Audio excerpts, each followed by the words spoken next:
कई बार कोशिश करते हैं कि आप लोगों से रूबरू होने का कोई समय ऐसा जाया न कर सकूं, आप लोगों से मिलने का, बातें करने का, आप लोगों को अपने विचारों से अवगत कराने का कोई अवसर छोड़ न सकूं।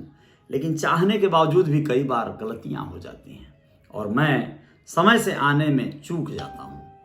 नमस्कार, अजय साहनी स्टार हूं और रियल रिपोर्टर न्यूज आपका पेज है। और मैं इन दिनों एक नए प्रकल्प पे काम कर रहा हूं कि मैं 8:30 बजे आप लोगों से लाइव हो जाया करूंगा। 10 बजे बहुत लेट हो जा रहा है, लेकिन दुर्भाग्यवश कई बार बड़े भागम भाग के चलते 10 बजे की जो आदत पड़ गई है उस वजह से मैं मिस हो जा रहा हूं। क्षमा चाहता हूं सबसे पहले अपने दोस्तों, मित्रों, सभी आप लोगों से, लेकिन आप लोग अन्यथा न लीजिएगा। विचारों का झरना है, बहेगा झरना से शब्द एक ऐसा निकल के आता है। झरना शब्द दिमाग में जैसे आता है वैसे पहाड़ों से, चट्टानों से टकराती हुई एक एकदम स्वच्छंद दूध के जैसी नदी की धारा कहिए या जल धारा कहिए, फव्वारे की तरह गिरती है, चट्टानों से टकराती है, जमीन से टकराती है, लेकिन अपनी खूबसूरती को खोने नहीं देती। जी सिकंदर जी, बहुत बहुत शुक्रिया और बहुत बहुत धन्यवाद, थैंक यू, बहुत बहुत धन्यवाद। सुबोध राज, बहुत बहुत धन्यवाद। राम यतन जी, राम यतन Nishad ji, love you to मेरे भाई। सिकंदर, बहुत बहुत धन्यवाद, लव यू टू। पप्पू बिन, बहुत बहुत शुक्रिया, hello. Rock king Dilip ji, बहुत बहुत शुक्रिया। रमेश निषाद जी, जय निषाद राज। दोस्तों, मैंने बात किया था झरने की।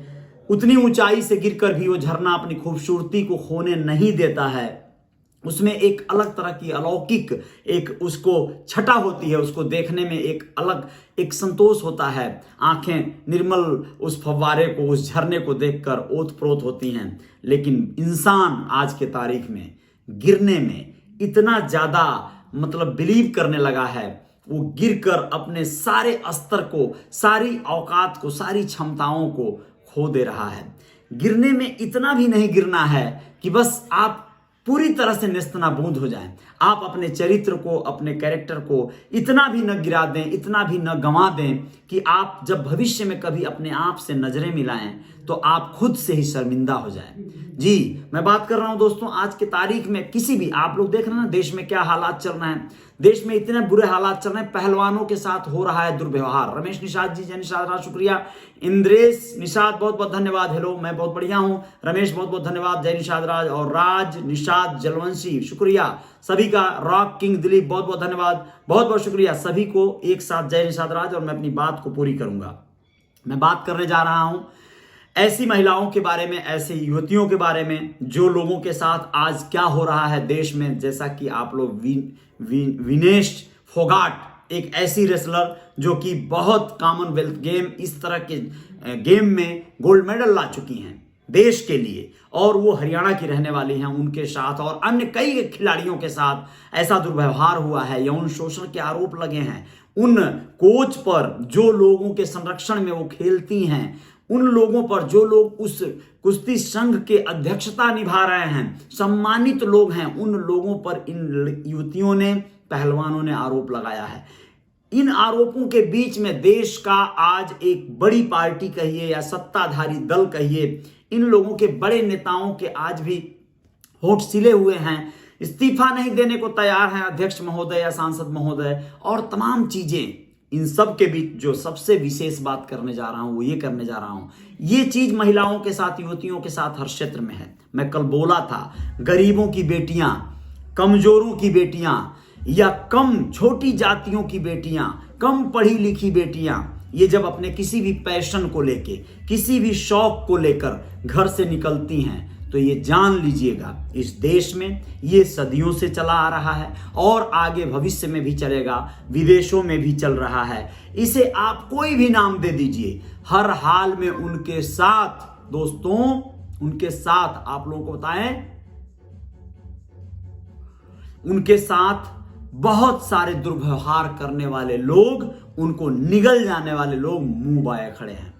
बहुत छोटे छोटे घरों से निकलकर लड़कियां अपने ख्वाबों को पंख देने के लिए चल तो पड़ती हैं, लेकिन उन्हें पता नहीं होता है कि उन्हें जाना कहां है। जो जहां बताता है वहीं चली जाती हैं, जो जहां बुलाता है वहीं चली जाती हैं, जो जहां रोकता है वहीं रुक जाती हैं, जो कहता है वही मान लेती हैं। ऐसा नहीं करना है, ऐसा नहीं करना चाहिए। मैं उन अभिभावकों को कहता हूं जो लोग सक्षम हैं अपने बेटियों को, अपनी बहन को, अपने परिवार की उन महिलाओं को अगर आप उन्हें कुछ सही मंजिल और मकसद दिलवाना चाहते हैं तो आप अपने एक विशेष संरक्षण में, अपने देख रेख में उनके यात्रा को आगे बढ़ाइए।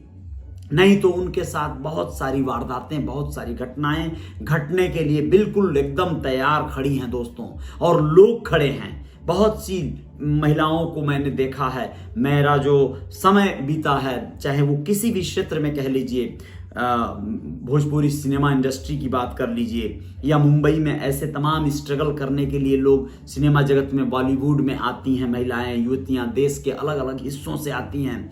अगर वो किसी के साथ हैं, संरक्षण में हैं, हो न हो जिसके साथ हैं वो कौन है, सबसे इंपॉर्टेंट ये है। हो सकता है अगर वो उनका सच्चा साथी है, कोई उनका अपना परिजन है, तब तो एक बार ये समझ में आता है कि वो उसके साथ हैं। उसके साथ अब उनके ऊपर क्या बीत रही है वो तो वो जाने और वो जाने, लेकिन अगर वो अकेली हैं तो यह जान लीजिए कि उनके साथ बहुत कुछ होने की संभावनाएं प्रबल हो जाती हैं।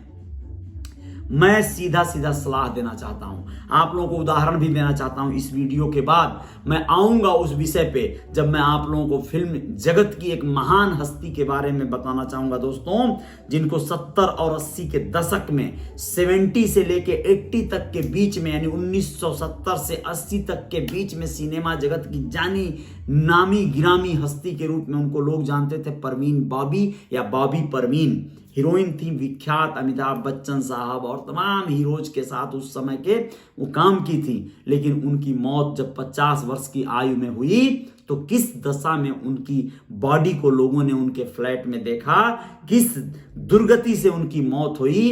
पोस्टमार्टम रिपोर्ट में आया कि कई दिनों से उन्होंने कुछ खाया ही नहीं था, वो भूख से तड़प तड़प कर मरी, दवा के अभाव में मरी।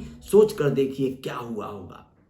इतना शानदार लाइफस्टाइल जीने वाली, यानी ये आपका जो जीवन है ना, आपकी जो तड़प है, आपकी जो भाग दौड़ है, आप यकीन मानो जरूरी नहीं है कि आपकी व्याकुलता आपको अपने लक्ष्य तक पहुंचा देगी, आपको अपने मंजिल तक पहुंचा देगी। सही पाथ, सही ट्रैक, सही लोग न मिले तो आपकी मंजिल से आप कोसों दूर चले जाओगे, आप भटक जाओगे, दिशाहीन हो जाओगे, परेशान हो जाओगे। आप अपने आप को संरक्षित करो। सबसे इंपॉर्टेंट बात आप लोग नोटिस कर लो, आप देख लो, बहुत सी ऐसी कलाकारों की बात कर रहा हूं मैंने जिन्हें देखा है, मैं जिन्हें जानता हूं, वह लोग मजबूर हैं वो यहां वहां विचरण करने को। उनके साथ कोई नहीं है, संयोग से उनका कोई गार्जियन नहीं है, कोई अभिभावक नहीं है, उन्हें जो जहां बता रहा है वहां वो मूव कर रही हैं, जहां कोई दिखा रहा है रास्ता वहां जा रही हैं। लेकिन क्या वो रास्ता सही दिशा में जा रहा है? क्या उनके साथ कहीं कोई अनहोनी नहीं होने वाली है? इस बात की पुष्टि कैसे होगी, कैसे गारंटी ली जाएगी? लोग बहुत मिलेंगे, लोग मिलेंगे ऐसे ऐसे वादे करने वाले। इस क्षेत्र में बहुत सारे लोग तो इसीलिए आए हैं, मैं आप लोगों को बता रहा हूं, दावे के साथ कह रहा हूं। कुछ लोग इस फिल्म इंडस्ट्री का हिस्सा इसलिए बन गए, उनका व्यवसाय बिजनेस ही अलग था, लेकिन वो सिनेमा जगत में आ गए प्रोड्यूसर बन के, फाइनेंसर बन के, डायरेक्टर बन के, कोरियोग्राफर बन के, सिर्फ इसलिए कि यहां पर पैसे भी मिलेंगे या पैसे लगेंगे और मजा भी मिलेगा।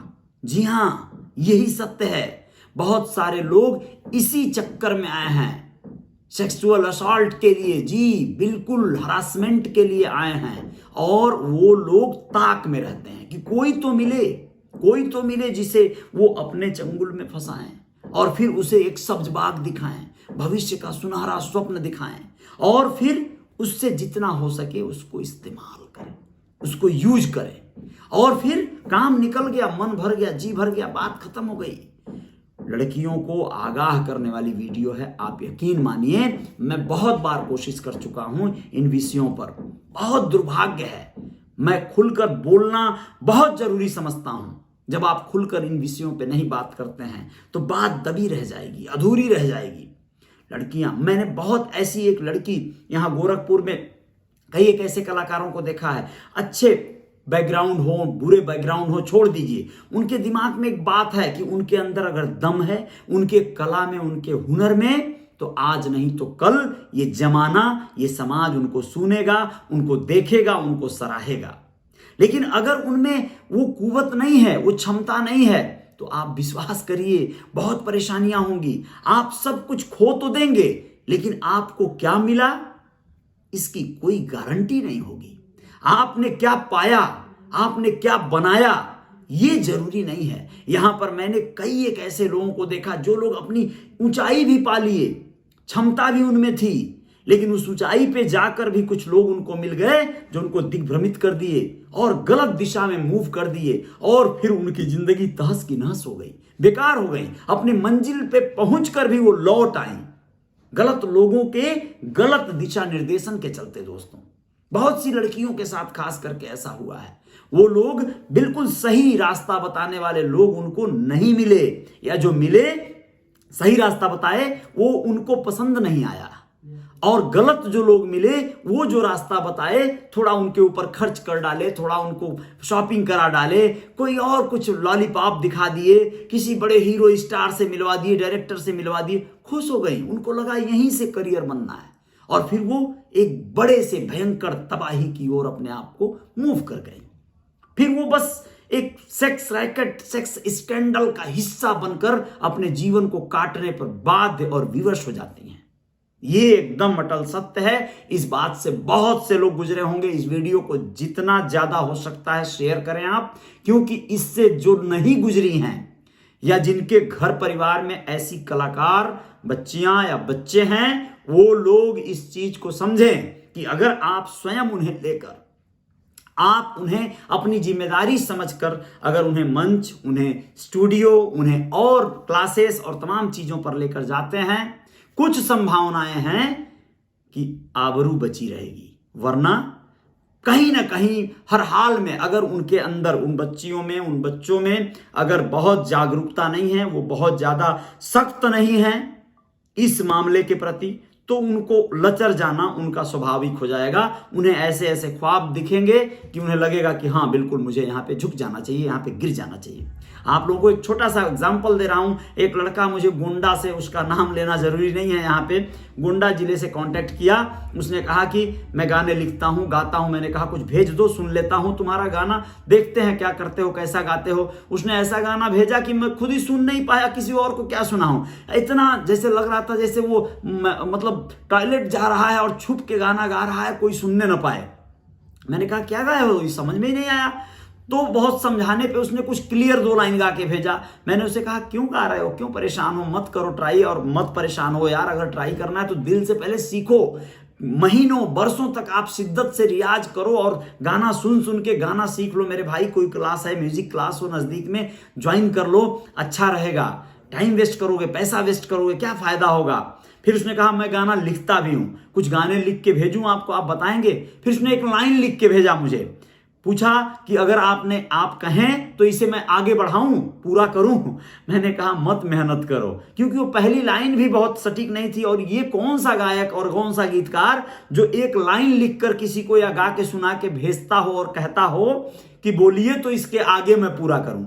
अबे कोई सुने ना सुने, तुम अपना काम करो भाई, तुम पूरा करो, तुम पूरा गाओ, पूरा लिखो और पूरा अपने आप में तृप्त हो जाओ। दूसरे के सर्टिफिकेट पे चलोगे, दूसरे के ऑर्डर और दूसरे के आश्वासन देने पे, अप्रूवल देने पे चलोगे।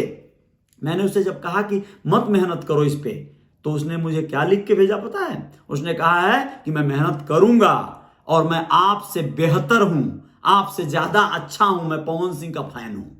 मतलब कल तक वो मेरा फैन था, अब मैं उसको ना बोल दिया तो पवन सिंह का फैन हो गया। गजब की बात है यार। अरे भैया तुम पवन सिंह, खेसारी, रहू सबके फैन रहो, बहुत अच्छा है, मैं खुश होता हूं। मैं बहुत सारे बच्चों को राय देता हूं, क्यों आप परेशान हो, क्यों स्टूडियो में आके पैसा दोगे, मत दो। बहुत ज्यादा जरूरत, अगर बहुत पैसा है तो लेके आ जाओ, फिर खूब पैसा लेके आ जाओ, 1,50,000, 2, 4, 5, 10 लाख लेके आ जाओ। खेत तो बेचवा के ला सकते हो तो खेत बेचवा के ला दो, बहुत सारा फिल्म भी बना लेंगे। लेकिन उसकी गारंटी नहीं होगी कि क्या परिणाम आएगा। तुम अगर सही में भैया कुछ करना चाहते हो, अपने घर में बैठ के अपने रियाज, अपने क्लास, म्यूजिक क्लास ज्वाइन कर लो, कीर्तन गाओ, जगराता गाओ, रामायण गाओ। वहां पे अगर तुमने अपने आप को साध दिया ना, वहां पे अपने आप को सिद्ध कर दिया ना, तुम अपने चौराहे के, अपने सिवान के, अपने गांव के पहले बहुत अच्छे गवैया के रूप में जाने जाओ, फिर तुम निकल जाना जग जीतने। बहुत बड़ी बात होगी, बहुत बड़ी बात होगी। वरना परेशान हो जाओगे, कुछ नहीं मिलेगा। बाहर जितनी ऊंचाई पे जाना चाहते हो उतना ही नीचे चले जाओगे। मैं उसका उदाहरण हूं यार, उल्टा चला हूं मैं उल्टा चला हूं। जी हाँ, मुझे कोई मिला ही नहीं है बताने वाला, कोई कहने वाला, या फिर मैंने किसी का सुना ही नहीं। शुरुआत जब हम लोग किए, कोई नहीं बोला म्यूजिक सीखिए, म्यूजिक के छोटे छोटे प्रोग्राम जो होते हैं, इवेंट होते हैं, उसमें जाइए, कीर्तन बजाइए, झाल बजाइए, कीर्तन गाइए, रामायण गाइए। अपने मामा के गांव रहता था मैं, वहां पे कीर्तन गाते थे लोग, उन लोगों के बीच में कभी बैठ के मैं अपना कोरस करना या उनके साथ में ताल से ताल मिलाना, ये सब नहीं किया। मतलब मैं जो बेसिक जानकारियां जहां से मिलती हैं वो नहीं लिया। कोई म्यूजिक क्लासेस नहीं किया, कोई सरगम नहीं सीखा, सारेगामा पाधानिशा, हारमोनियम पे कोई रियाज नहीं, सीधा स्टूडियो। भैया सीधा स्टूडियो, लोगों ने बताया स्टूडियो चलो, मुंबई में बहुत बड़े स्टूडियो में चलो, भाई वहीं से शुरुआत करते हैं। यानी साला 8 पढ़े नहीं, यूनिवर्सिटी पहुंच गए, क्या मतलब है? ये उल्टा नहीं करना, कभी भी जीवन में उल्टा नहीं करना, वरना क्या होगा, उल्टा से फिर वापस आना पड़ेगा। हम वो करना पड़ रहा है हमको। हम ऊपर से नीचे की ओर आके हम नीचे देख रहे हैं कि यहां पे है जगह, ओ अच्छा यहां हम नहीं रुके थे, चौराहा यहां है, छूट गया पीछे, समझ गए? तो आप अपने जीवन में जय जयकार करना है तो कुछ अच्छा करिए, बड़ा करिए, और बहुत बड़ा हो सकता है। लड़कियां जो बड़ी व्याकुल हैं, बड़ी व्याग्र हैं, बहुत ऊंचाई पाना चाहती हैं, देखी देखा लगा हुआ है, होड़ मचा हुआ है, हो सकता है 100 में से एक आध पा जाएं। मैं तो बार बार कहता भी हूं, लोग ये जो जमाना है ना, ये कल को क्या करेगा, बहुत अलग तरह का है भाई, ये वही करेगा। आपको अपनी मंजिल मिलनी चाहिए, आपको अपने लक्ष्य पे पहुंचना है, चाहे रास्ता जो भी चुन लो।